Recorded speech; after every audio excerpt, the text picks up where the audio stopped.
what is your take on, since we're talking about acquisition, just buying, whatever, trade, auction, just in general for the next year, right? Because I agree with you. I think this is going till the end of next year.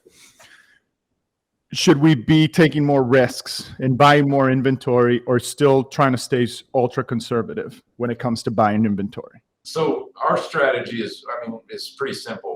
If there's an opportunity to buy a car and turn it around quickly, that's the game, right? So, we don't want to have a 45-day supply. We want to have like a 30-day supply, so that we can, as long as we're turning it fast, if we see an increase in aged inventory, then we got to relook at, where we're at.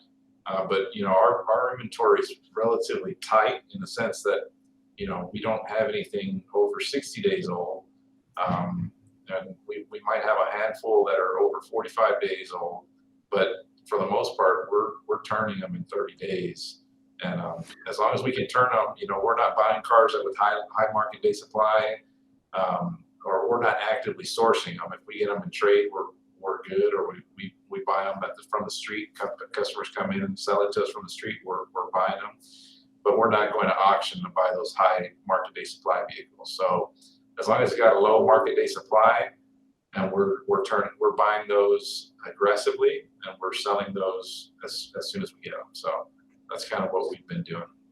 So a group question now: do you guys exchange inventory, and when you do that, do you start the clock, or if that car's been at one store for 30 days, then and it goes to another store, it's there for now, the time still continues?